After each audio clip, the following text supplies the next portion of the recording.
அஸ்ஸலாமு அலைக்கும் வரஹ்மத்துல்லாஹி வபரகாத்துஹு.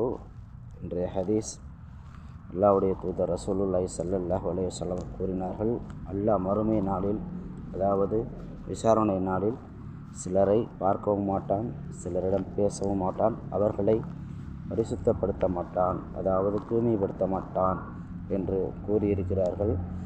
அந்த சிலரில் ஒரு கூட்டத்தினர் தான் செய்த நல்ல அறங்களை, தான தர்மங்களை, சில உதவிகளை சொல்லி காட்டுவது.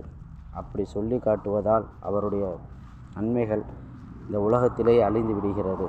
அதற்கு கடுமையான தண்டனையும் இருப்பதாக அல்லாஹ் தஆலா தன் திருமறையிலும் கூறியிருக்கிறான்.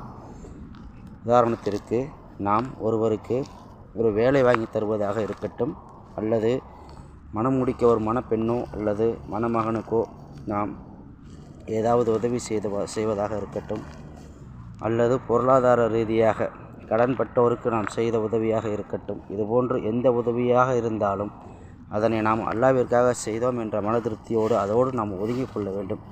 அதனை அவரிடமோ அல்லது பிறரிடமோ தெரியப்படுத்தி அதனை நாம் விளம்பரம் செய்வது அல்லாஹ்விடம் வெறுக்கத்தக்கதாகும், பாவத்திற்குரிய குற்றமாகும்.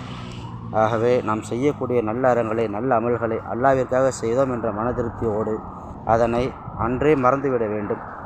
பிறரிடம் அதனை எடுத்துரைப்பதும், பிறரிடம் அதனை நாம் சொல்லி காட்டுவதும் மிகப்பெரிய பாவங்களில் ஒன்றாக இஸ்லாத்தில் கருதப்படுகிறது. ஆகவே நாம் செய்யக்கூடிய அமல்கள் அல்லாஹ்விற்காக இருக்கட்டும். மேலும் அந்த காரணங்களை அல்லாஹ் தஆலா நாம் செய்ய காரணமாக ஆக்கியிருக்கின்றானே தவிர நாம் அதனை செய்யவில்லை என்று நாம் உணர வேண்டும். ஒரு நல்லறங்கள், ஒரு நற்காரியங்கள், ஒரு நன்மைகள், பிறருக்கு ஏதேனும் நாம் உதவி செய்ய நாடினால் அதற்கு அல்லாஹ் தஆலா நம்மை தேர்ந்தெடுத்திருக்கிறான். அல்லாஹ் தஆலா அந்த உதவிக்கு, அவருடைய நன்மைக்கு நம்மளை காரணமாக ஆக்கியிருக்கிறான் என்று நாம் அல்லாஹ்வுக்கு நன்றி செலுத்த வேண்டுமே தவிர நாம் தான் அதை செய்தோம் என்ற ஆணவம் கொள்வது மிகவும் அருவருப்பான செயலாகும். ஆகவே நம்முடைய நல்லறங்கள் அல்லாஹ்வுக்காக இருக்க வேண்டும் என்று நியத்தை கொள்வோம். அஸ்ஸலாமு அலைக்கும் வரஹ்மத்துல்லாஹி வபரகாத்துஹு.